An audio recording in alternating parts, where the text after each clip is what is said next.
Hi, this is William Ramsey. Welcome to William Ramsey Investigates. On today's show, I'm going to go over the capture of the alleged Gilgo Beach slash Long Island serial killer. The name of the guy they captured is Rex A. Heuermann, Heuermann, and he's allegedly killed at least three that they're mentioning in this bail application that I'm going to read. I suspect he's probably committed more. He was 59 at the time of his capture, and can get pretty graphic. Some of the stuff might be a little graphic, but I'm going to show this, some pics and some vids, and go over a few websites. But I do think it's a really interesting case. There was this whole Gilgo Beach. There was a documentary on Netflix. There were tons of podcasts. So people were very interested in this case. And a task force was set up in Suffolk County on Long Island, and they did some great police work, and they found the guy who did it. So they traced everything back, and I think that this bail application has information very interesting from kind of a criminal procedural investigation standpoint. So I will read this, and I'll try to excise some of the more graphic stuff. They caught him on a fake email or a different name doing porn searches, very graphic porn searches. So some of those I'll leave out, but I think the fact that he was interested in watching people get tortured and people crying, I think is very telling. So here we go. People of the state of New York against Rex A. Heuermann. This is from the bail application. He was arrested on Friday, so it was, 3 days ago? Today is July 17th. Defendant Rex A. Heuermann stands before this court charged by the grand jury with murder in the first degree in the death of Melissa Barthelemy, murder in the first degree Megan Waterman, murder in the first degree Amber Costello, murder in the second degree Melissa Barthelemy, murder in the second degree Megan Waterman, and murder in the second degree Amber Costello.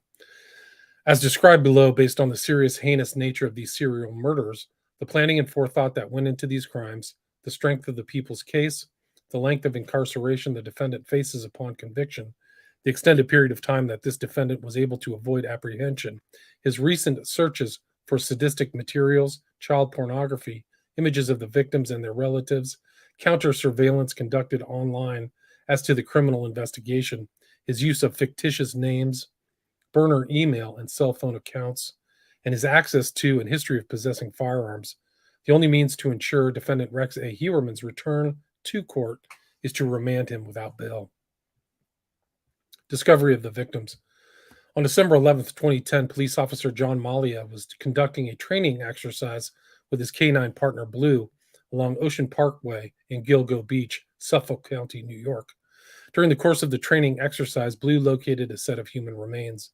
The remains were later identified to be those of Melissa Barthelemy. 2 days later, on December 13th, 2010, the SCPD continued to search in proximity to where the remains of Melissa Barthelemy were recovered. On that date, members of the SCPD found 3 additional sets of human remains within 1/4 mile of the first discovery. And then see this image below. These 3 additional sets of remains were identified as those of Maureen Brainerd Barnes, Megan Waterman, and Amber Costello. The cause of death of all 4 women was determined to be homicidal violence. And I think they were all strangled, something like that.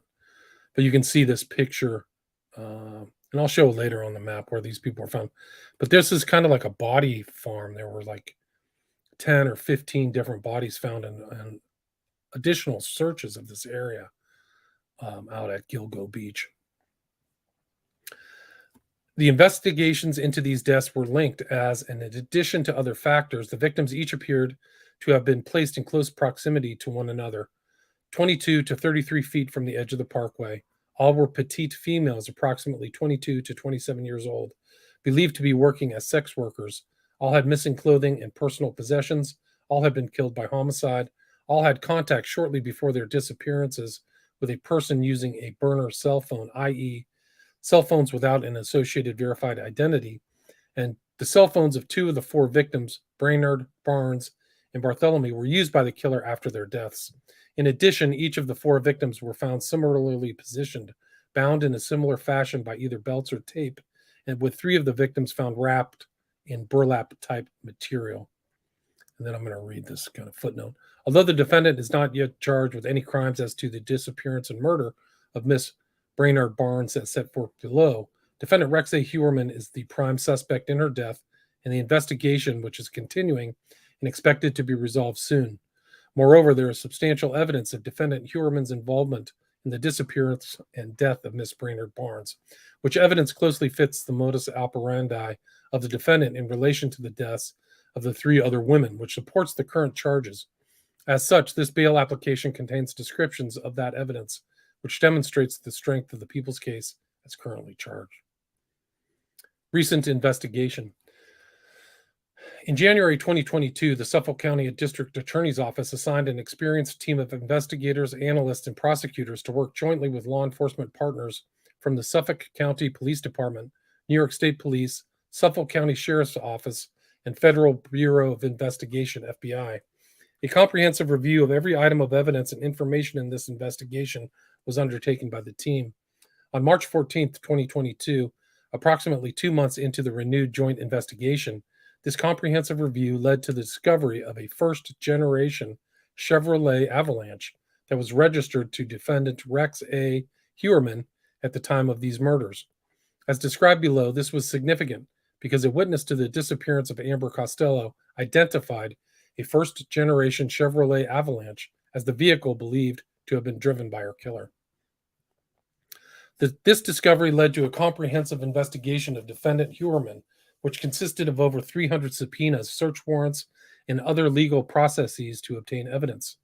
As discussed more fully below, among the items uncovered were cell phone billing records for defendant Heuermann corresponding to cell site locations for 1, the burner cell phones used to arrange meetings with 3 of the 4 victims, 2, the taunting calls made to a relative of Miss Bartholomew, 3, a call made by a detective to Miss Bartholomew's cell phone while looking into her disappearance, and 4, calls checking voicemail on Miss Brainerd Barnes' cell phone after her disappearance. In addition, Heuermann lived in Massapequa Park, where the victims were believed to have disappeared from, and he worked in Midtown Manhattan, in the vicinity where the taunting calls were made to the sister of Miss Bartholomew. As set forth more fully below, defendant Rex A. Heuermann is believed to be the person who used the burner cell phones to communicate with each of the 4 victims prior to their disappearance, and who used Miss Brainerd Barnes' cell phone and Miss Bartholomew's cell phones after their deaths. Both defendant Heuermann and these burner cell phones had significant connections to both Midtown Manhattan and Massapequa Park, New York. The disappearance and murder of Maureen Brainerd Barnes. Maureen Brainerd Barnes was last seen on July 9, 2007 in New York City. At that time, she was believed to be working as a sex worker. On July 6, 2007, Miss Brainerd Barnes' cell phone was contacted by a burner cell phone. Between July 6, 2007 and July 9, 2007, there were 16 interactions between this burner phone and Brainerd Barnes' cell phone. On July 9, 2007, the last cell site location for the Brainerd Barnes cell phone was at approximately 11:56 p.m. in Midtown Manhattan near the 59th Street Bridge. Thereafter, the Brainerd Barnes cell phone had no further activity until July 12, 2007. On July 12, 2007, 3 days after her disappearance, 2 outbound calls were made from Brainerd Barnes' cell phone, checking her voicemail from a cell site location near the Long Island Expressway in Islandia. The disappearance and murder of Melissa Bartholomew. Melissa Bartholomew was last seen on July 10, 2009 in New York City. At that time, she was believed to be working as a sex worker. On July 3, 2009, Miss Bartholomew was contacted by a burner cell phone. Thereafter, the Bartholomew cell phone was contacted by this burner cell phone on July 6th, July 9th, and July 10th, 2009, which was the last day she was seen alive. On July 10th, 2009, cell site records indicate the burner cell phone traveled from Massapequa Park to Midtown Manhattan. Later that evening, the Bartholomew cell phone traveled from Midtown Manhattan to Massapequa, with the last cell site location being in Massapequa on July 11, 2009, at approximately 1:43 a.m.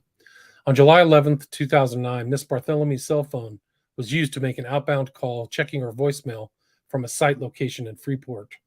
On July 11th and July 12th, 2009, the Bartholomew phone made 2 more outbound calls, checking her voicemail from cell site locations in Babylon. On July 7th, 17th, July 23rd, August 5th, August 19th, and August 26th, 2009, the Bartholomew phone made taunting phone calls to Miss Bartholomew's family members, some of which resulted in a conversation between the caller, who was a male, and a relative of Melissa Bartholomew, in which the male caller admitted killing and sexually assaulting Miss Bartholomew. As described below, the cell site locations of the Bartholomew phone during these taunting calls were all in Midtown Manhattan. The disappearance and murder of Megan Waterman. Megan Waterman was last seen alive at the Holiday Inn in Hauppauge, New York, on June 6, 2010, at approximately 1:30 a.m. At that time, she was believed to be working as a sex worker. On June 5th, 2010, Miss Waterman's cell phone was contacted by another burner cell phone, which had just been activated that day. Thereafter, the Waterman phone communicated with his burner cell phone on June 6, 2010, at approximately 1:31 a.m., which is around the time Megan Waterman was captured on video surveillance exiting the Holiday Inn in Hauppauge for the last time. Following that communication, the burner cell phone had no further phone activity. However, cell site records show that the Waterman phone traveled to Massapequa Park, with the last cell site location being in Massapequa Park at approximately 3:11 a.m. in the vicinity of the residence of the defendant, Heuermann. The disappearance and murder of Amber Costello. Amber Costello was last seen alive on September 2nd, 2010, leaving her residence at 1112 America Avenue in West Babylon during the late evening hours. At that time, she was believed to be working as a sex worker. On September 1st, 2010, the day prior to the disappearance of Amber Costello, Miss Costello's cell phone was contacted by a burner cell phone. On September 1st, 2010, this burner cell phone had communications with the Costello phone at approximately 11:33 p.m. and 11:34 p.m. During those communications, the burner cell phone connected to cell site towers in West Amityville and Massapequa Park. Thereafter, the burner cell phone traveled to West Babylon in proximity to the residence of Amber Costello and had contact with the Costello phone at approximately 12:05 a.m. on September 2nd, 2010. According to witnesses, around the time of these communications between the burner cell phone and the Costello phone on September 1 to 2, 2010, a prostitution client showed up at Miss Costello's residence located in West Babylon, New York. After the client entered the home, a ruse was executed on the client, whereby a person pretended to be the outraged boyfriend of Amber Costello, and the client left from the residence, while Amber Costello retained the money the client had brought to pay for her services. Based upon interviews, that client was described as a large white male, approximately 6'4" to 6'6" in height, in his mid-40s, with dark bushy hair and a big oval-style 1970s type glasses. A witness described him to police as appearing like an ogre. Furthermore, a witness noticed a first-generation Chevrolet Avalanche parked in the driveway of the residence. According to the witness, following the ruse, this client said he was just her friend, tell her I'll give her a call, and walked out the front door. Thereafter, at approximately 11:18 a.m. on September 2nd, after the ruse had been perpetrated, the burner cell phone sent a text message to the Costello phone, which stated, "That was not nice. So do I get credit for next time?" Phone records showed that the burner phone was located in Massapequa Park within 2 minutes of this text message being sent. According to a witness, later that day, on September 2nd, 2010, Miss Costello was again contacted by the same client that was in the house the night before with the avalanche. Further, Amber told us he wanted to see her again, but he didn't want to come back to the house because of her boyfriend. Thereafter, on September 2nd, 2010, at approximately 9:32 p.m., the same burner cell phone from the previous evening again communicated with the Costello phone. During this communication, the burner cell phone used a cell site location in Midtown Manhattan. Following this communication and based upon the cell site records, the burner cell phone traveled to Massapequa Park and had contacts with the Costello phone at approximately 10:39 p.m. and 11:05 p.m. Cell site records for the burner phone indicate that approximately 11:17 p.m. the phone traveled to West Babylon in proximity to the residence of Amber Costello. Subsequently, Amber Costello left her own cell phone behind, walked out the front door of the residence, and was seen alive for the last time. Shortly after Miss Costello left the house, a witness observed a dark-colored truck pass the house, specifically coming from the direction Amber had walked towards. And then this is the footnote. This mirrors the physical attributes of defendant Rex A. Heuermann, who was a large white male, approximately 6'4" in height, in excess of 240 pounds in weight, with dark bushy hair, who wears eyeglasses and who was 46-year-old when Amber Costello went missing. Records established that defendant Heuermann's wife was out of New York for the disappearances of Barthélemy, Waterman, and Costello. Significantly, travel records show that on July 8th, defendant Heuermann's wife departed the United States for Iceland. On August 18th, 2009, defendant Heuermann's wife returned to the United States. Consequently, defendant Heuermann's wife was out of the country during the time of the Melissa Barthélemy disappearance. Based upon cellular telephone billing records, on June 4th, 2010, the cellular telephone described to by defendant Heuermann's wife traveled from New York to Maryland. On June 8th, 2010, the cellular telephone described to by defendant Heuermann's wife returned to New York from Maryland.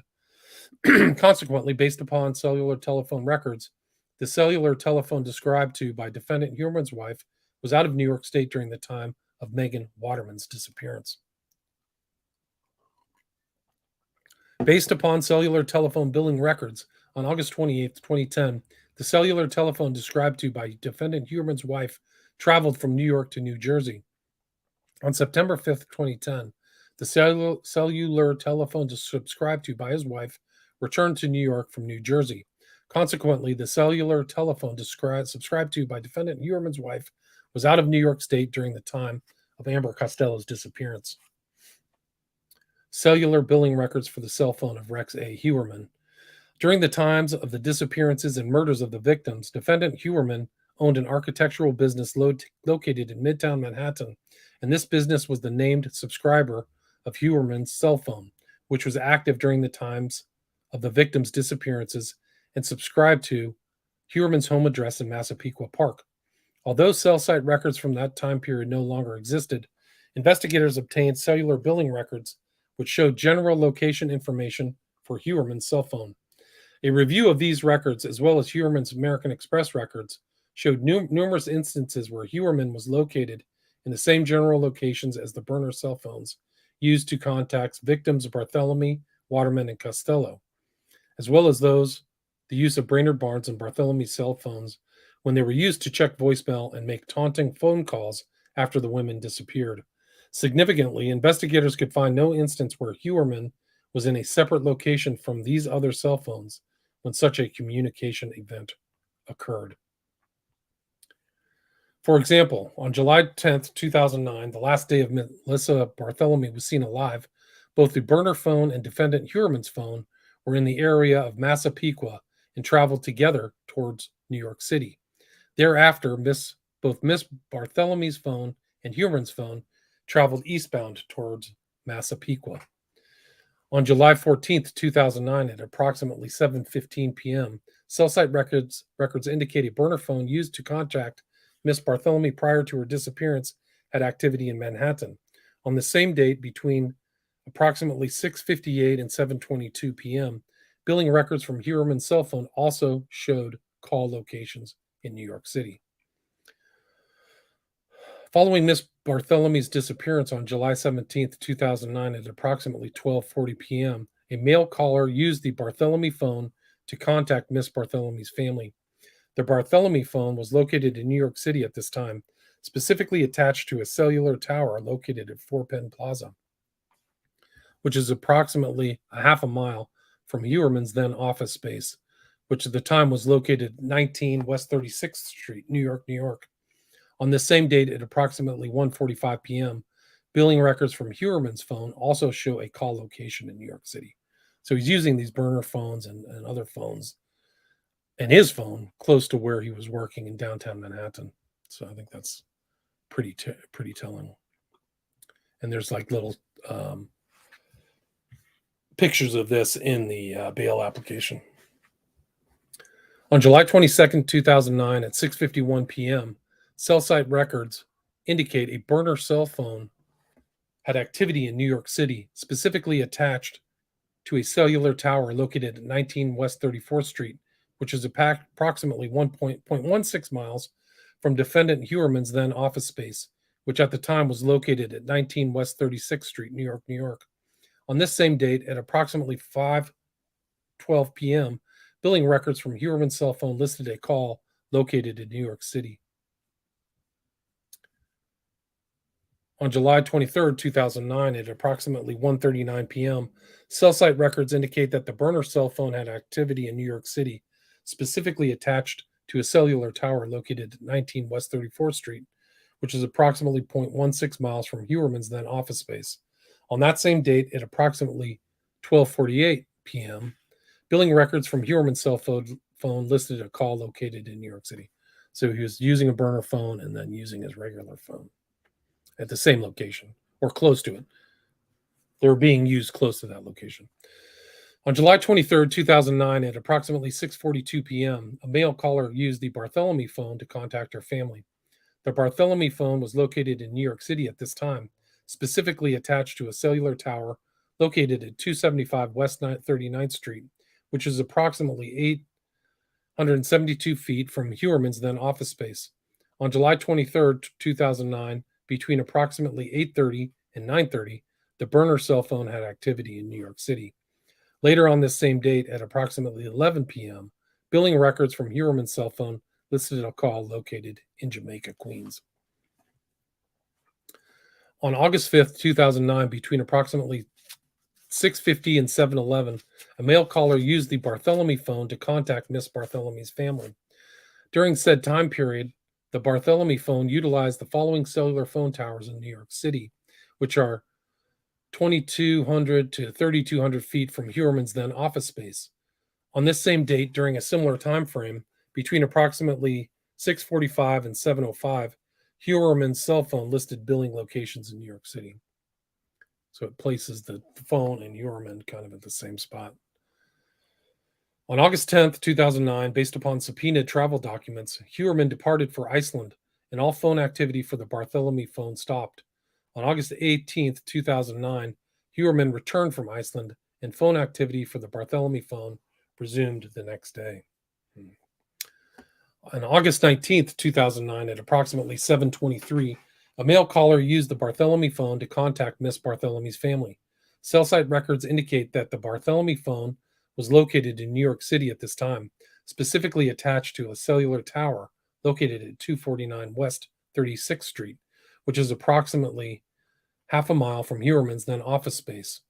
On this same date, before and after the call to Bartholomew's family, at approximately 7:15 to 7:28, billing records from Heuermann's cell phone list calls located in New York City. So you're just seeing this pattern of he's in New York City, somebody's using his phone, and the Bartholomew phone is being used. On August 26, 2009, between approximately 11:30 a.m. and 11:34 a.m., a male caller used the Bartholomew phone to contact Miss Bartholomew's family. According to cell site records, the Bartholomew phone was located in New York City at this time, specifically attached to the cellular tower located at 4 Penn Plaza, which is approximately 0.42 miles from Heuermann's then office space. On this same date, at approximately 11:38 a.m., billing records for Heuermann's cell phone list a call location in New York City. Additional burner phones and online account activity linked to defendant Heuermann. As described herein, over the course of the comprehensive investigation of defendant Heuermann, investigators located a number of online accounts and burner cell phones linked to defendant Heuermann, which were held by him in fictitious names and used for illicit activities. American Express records obtained via subpoena revealed recurring Google Pay payments made by defendant Heuermann to Tinder, an online dating and geosocial networking application used to find dates or hookups within a user's immediate vicinity. Records were then obtained from Tinder, which revealed that the Tinder profile was set up in the name of Andy, Heuermann's middle name is Andrew, with links to a burner cell phone number, subscribed in the fictitious name of Andrew Roberts, using an email account, springfieldman9@aol.com. The springfieldman9@aol.com account was established with AOL on January 15th, 2011, in the fictitious name of John Springfield with an Astoria, Queens, New York zip code using another burner cell phone, which records show has no named subscriber. Records obtained from Verizon showed that defendant Heuermann's cell phone was used on December 11th, 2022, for a period of over 3 hours to access the fictitious Springfield Man 9 AOL account. Similarly, records obtained from T-Mobile show that burner cell phone was used on multiple dates, including November 8th, 2022, to access this account. A review of call records for these two additional burner cell phones revealed that both cell phones were used extensively between 2021 and 2023 for prostitution-related contacts, either with sex workers or massage parlors. In addition, cell site warrants for these burner cell phones revealed that just like the burner cell phones defendant Heuermann used to contact the victims prior to their disappearances, these additional burner cell phones had frequent cell site activity in Midtown Manhattan and Massapequa Park. Specifically, the records revealed that both these burner cell phones consistently had activity on the cellular towers that provided coverage to defendant Heuermann's residence in Massapequa Park and his business in New York City. Legal process served on Google seeking records or accounts associated with the device identifiers of these additional burner cell phones revealed a connection to yet another burner or junk email account, namely thawk080672, gmail.com, hereinafter the thawk email account. Google records further indicate that the thawk email account was subscribed in the fictitious name Thomas Hawk. A search warrant revealed that the thawk email account associated with burner cell phone number was used to conduct thousands of searches related to sex workers, sadistic torture-related pornography, or child pornography, including Mistress Long Island, Mature Escorts Manhattan, Girl Begging for Rape porn, Teen Girl Begging for Rape porn, Pretty Girl with Bruised Face, Torture Redhead porn, 10-year-old schoolgirl, Skinny redhead tied up. I mean, it just goes on and on. Asian twink tied up. Crying. 10-year-old blonde hair girl. Chubby 10-year-old girl. Black girl 10 years old. Girl with face beat up. Chubby 10-year-old girl crying. Nude slave girls. Old janitors. Schoolgirl. The T-Hawk email account was also used to conduct in excess of 200 searches between March 22 and June 2023 related to active and known serial killers, the specific disappearances and murders of Maureen Brainerd Barnes, Melissa Bartholomew, Megan Waterman, and Amber Costello, and the investigation into their murders. These searches or articles accessed include, but are not limited to, why would law enforcement not trace the calls made by the Long Island serial killer? Why hasn't the Long Island serial killer been caught? Long Island serial killer. Long Island serial killer phone call. Long Island serial killer update. Long Island serial killer update 2022. FBI active serial killers. Map of all known serial killers. Unsolved serial killer cases. America's 5 most notorious old cases. 11 currently active serial killers. John Bittroff. Megan Waterman, Melissa Bartholomew, Maureen Brainerd Barnes, relatives to some of the killed. Cops launch Gilgo Beach Homicide Investigation Task Force, mapping the Long Island murder victims. Inside the Long Island serial killer and Gilgo Beach. In Long Island serial killer investigation, new phone technology may be key to breaking case.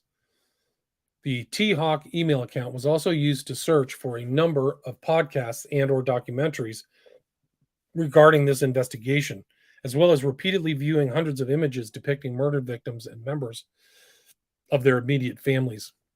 Significantly, defendant Heuermann also searched for and viewed articles concerning the very task force that was investigating him. You'll see some of these websites. Cops launch Gilgo Beach homicide investigation. This case is solvable. New task force aims to solve Long Island serial killer case.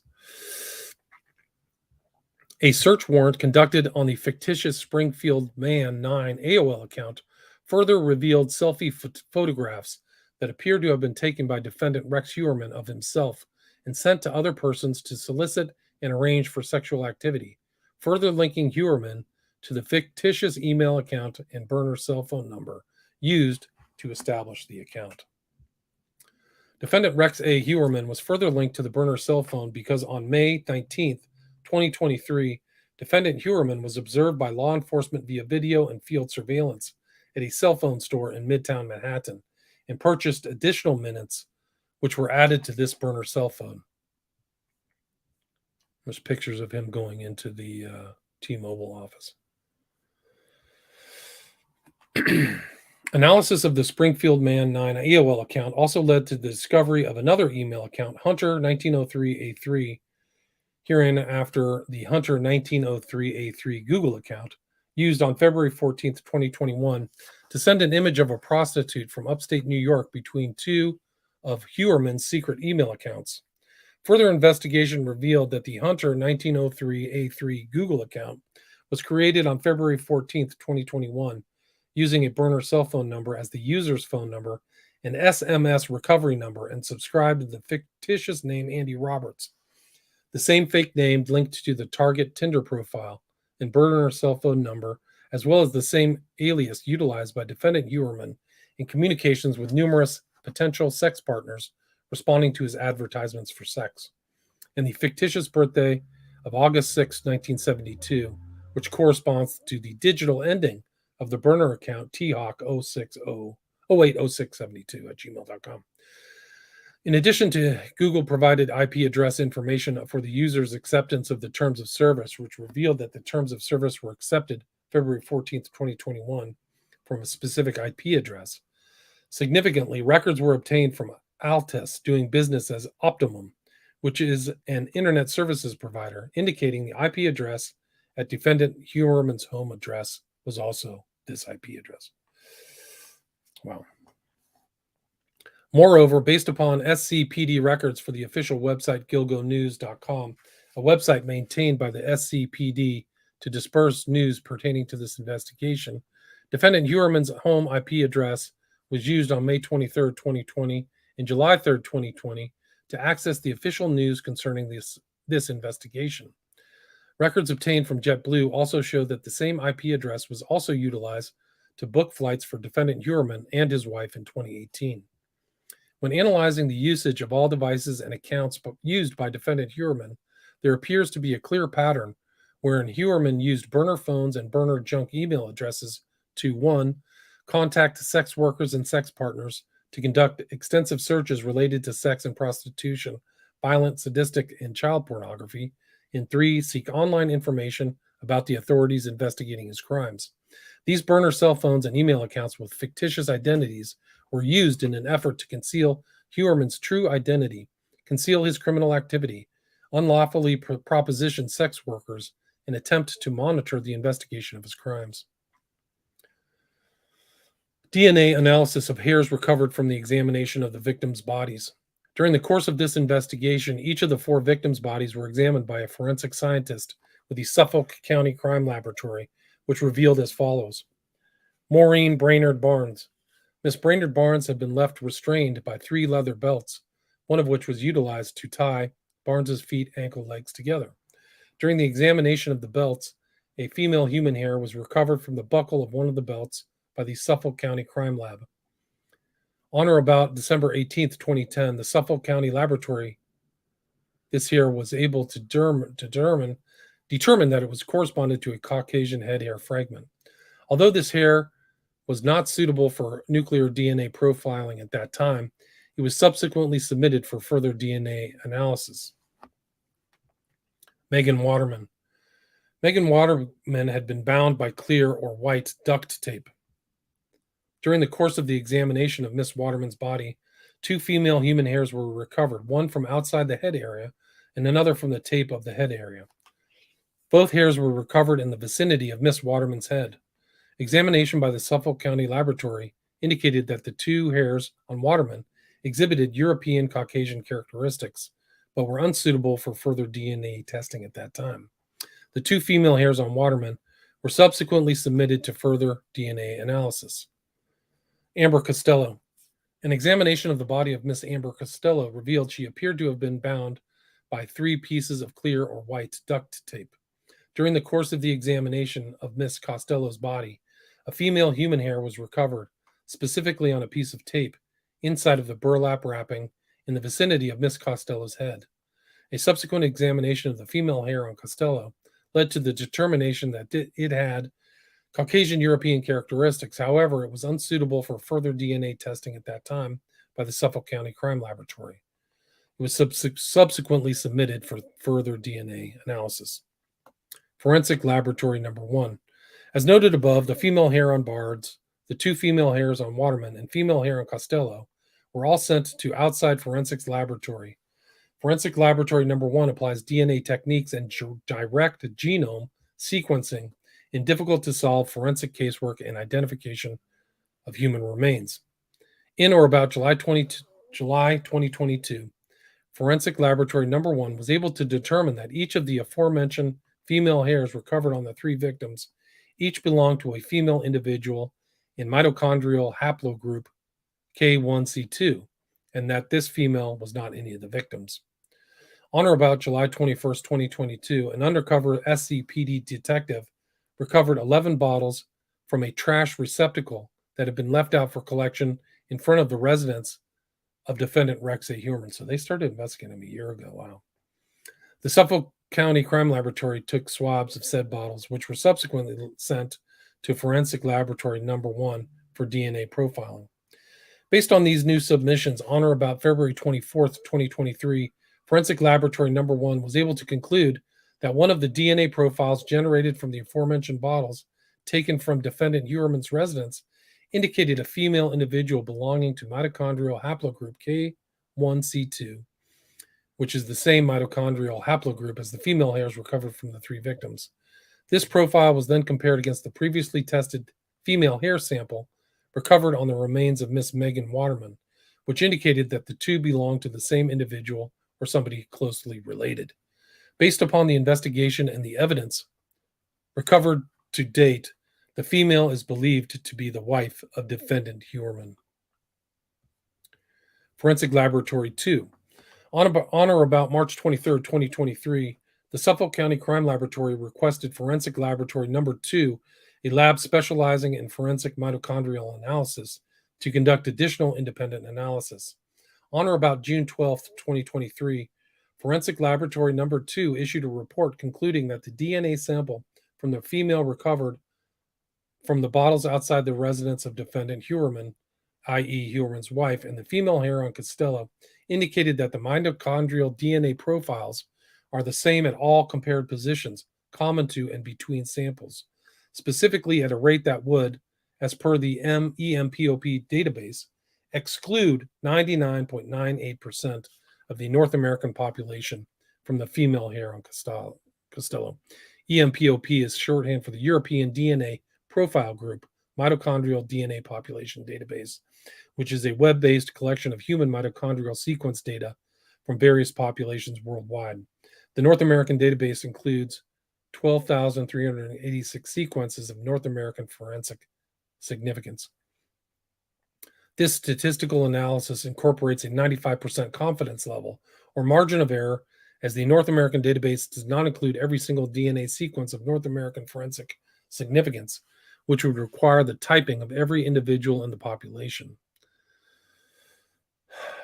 Forensic Laboratory 2 then compared the profile associated with the DNA sample from Heuermann's wife to one of the two aforementioned female hairs recovered on the remains of Miss Waterman, which also resulted in the conclusion that the mitochondrial DNA profiles are the same at all compared positions, common to and between samples, specifically at a rate that would, as per the MPOP database, exclude 99.69% of the American population from the hair recovered on Miss Waterman. Based on the foregoing, while 99.98% of the North American population can be excluded from the female hair on Costello, and 99.69% of the North American population are excluded from the female hair on Waterman, it is significant that RH's wife cannot be excluded from either the female hairs recovered on the remains of Megan Waterman and Amber Costello. As previously noted, defendant Heuermann's wife was out of state at the time of Miss Waterman and Miss Costello's disappearance and murders. As such, it is likely that the burlap, tape, vehicles, and other instrumentalities utilized in furtherance of these murders came from defendant Heuermann's residence, where his wife also resides, or was transferred from his clothing. Male hair linked to defendant Heuermann.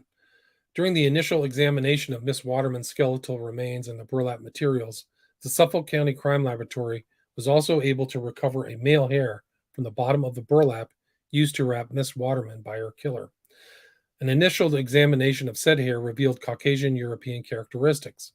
However, the hair was unsuitable for further DNA analysis at that time by the Suffolk County Crime Laboratory. This hair was subsequently submitted for further DNA analysis on or about July 31st, 2020. Forensic Laboratory Number 1 was able to generate a DNA profile for the hair recovered on the bottom of the Waterman burlap. Specifically, Forensic Laboratory Number 1 determined that this hair belonged to a male in mitochondrial haplogroup B78. Following the discovery of the Chevrolet Avalanche, which was registered to defendant Heuermann, in the investigation of cellular billing records and other items, on or about January 26, 2023, a surveillance team observed and recovered a pizza box thrown by defendant Rex A. Heuermann into a garbage can located in front of 385 Fifth Avenue in Manhattan. See below. So there's a picture of it in this bail thing. There's the pizza. The pizza box was sent to the Suffolk County Crime Laboratory for analysis, where a swab was taken from the leftover pizza crust. On or about March 23, 2023, the Suffolk County Crime Laboratory sent the swab from the pizza crust abandoned by defendant Heuermann to Forensic Laboratory Number 2.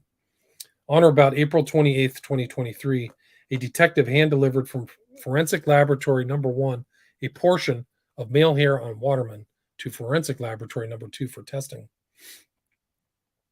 On or about June 12, 2023, Forensic Laboratory Number 2 was able to determine as to the male hair on Waterman and the swab from the pizza crust that the mitochondrial DNA profiles are the same, specifically at a rate that would, as per the MPOP database, exclude 99.96% of the North American population from the male hair on Waterman. Based on the foregoing, while 99.96% of the North American population can be excluded from the male hair on Waterman, it is significant that defendant Heuermann cannot be excluded from the male hair recovered near the bottom of the burlap utilized to restrain and transport Megan Waterman's naked and deceased body. Arrest and search of Heuermann, his residence, and other locations.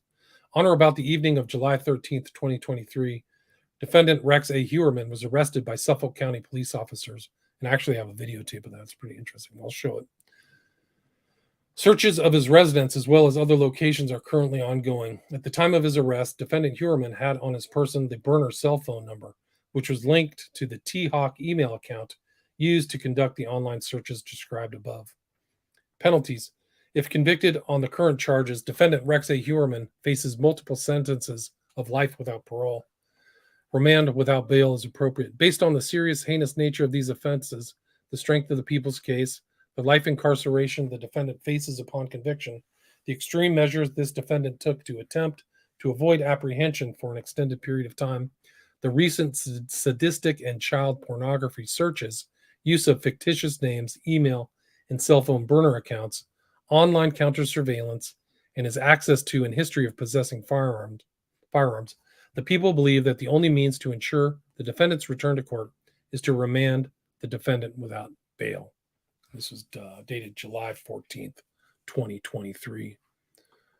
So that's a pretty interesting document. Let's see what I've got here. Let me see if I can pull up this video. Let's see.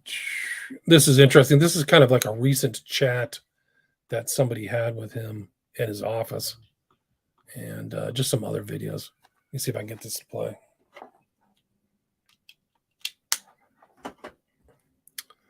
Settings, audio, okay. Tell us, who you are, where you're from, and how long you've been in New York. Okay. Rex Heuermann. I'm an architect. I'm an architectural consultant. I'm a troubleshooter. Born and raised on Long Island. Okay. Been working in Manhattan since 1987. Patience. That's funny. I was hoping you would say that. Yeah. Patience, and I don't like to use the word tolerance, but sometimes you have to. Yeah. And it's not just with the city, it's also with the client.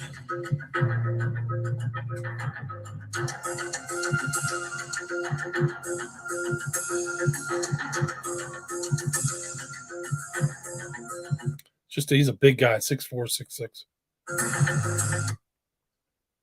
Connected to the 4 additional bodies. This is the picture of his arrest. So if you see this here, he's basically walking down the street. So this is the 13th. You can see the date right up here. That's definitely a cop in the blue shirt following him. It was a big operation to get him. You can see how big he is compared to everybody else. But they must have just wanted to film on this for some reason. But then the guy walks right in front of his face, and there they all are. All the cops in the suits. It's basically 4 days ago. So that's kind of interesting. And then there's weird things about this case that on the bodies of the 4 women that I just talked about, there were these dolls. Somebody left these weird dolls. Not weird, but these dolls there, like they had been stuffed. Was the Gilgo Beach serial killer leaving gifts is a question somebody on social media, and you can see these pictures. And then from July 15th, childlike doll removed from alleged Gilgo Beach killer's home as cops search for any trophies. So like there's a weird doll, one of these dolls it looks like that was left at these bodies was in a kind of glass case at his house. Strange. And then somebody flew, like there's a lot of activity in the back of his house. Seems like 10 guys sifting through stuff. He had a downstairs, basement outside. You had to reach it from the outside. So that's kind of strange too. Let's see if I can get this thing going.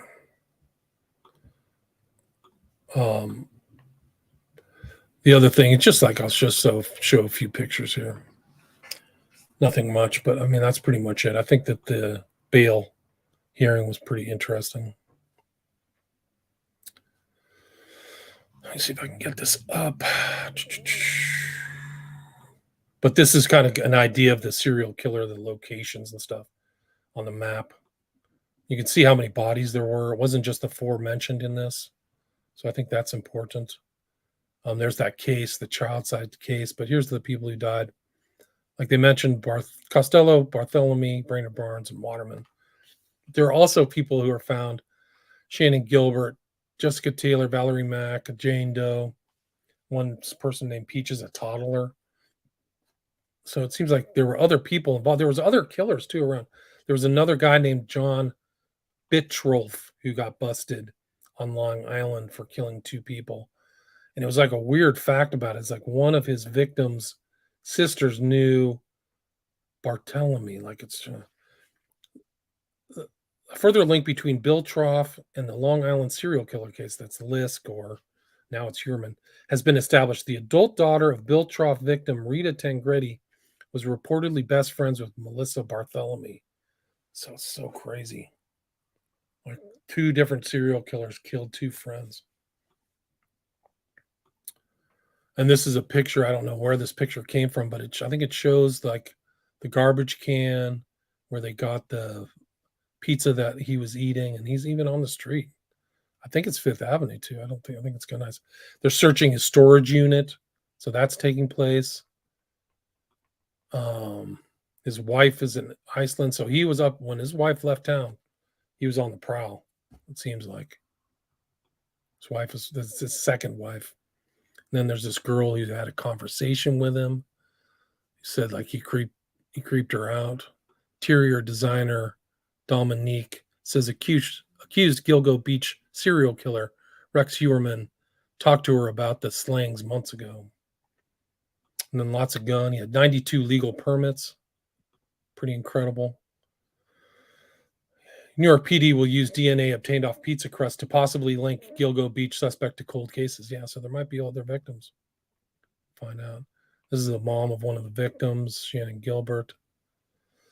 Police execute search warrant at storage unit in relation to the Gilgo case. There's that case.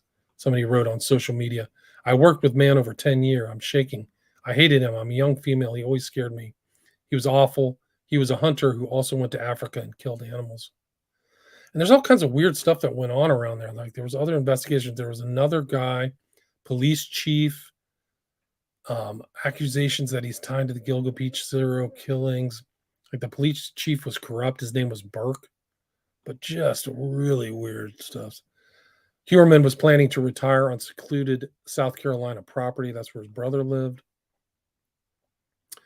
Exclusive accused Gilgo Beach killer Rex Heuermann had secret locked room in his basement and refused to let interior designer in, saying it was filled with guns. She says he was just like Dexter. That's his Tinder profile. Gilgo Beach suspect used bathroom selfie and fake name to trap women on dating app. Yipes. Yeah, but this other guy's John Biltroff was his name. He was close to where the killings happened. He lived in this place called Massapequa Park that was right across from the Gilgo Beach, like literally a mile or two. It wasn't a direct route to Gilgo Beach, but like really close. I mean, like within 5 miles as the crow flies from where all these bodies were found. But the Biltroff stuff is very strange. And just the amount of deaths and things like that. The FBI involvement. I'm trying to find this whole story about this. Even there's just the story about the corrupt cop who was involved. This Burke guy is even stranger. There's other possible victims that are around.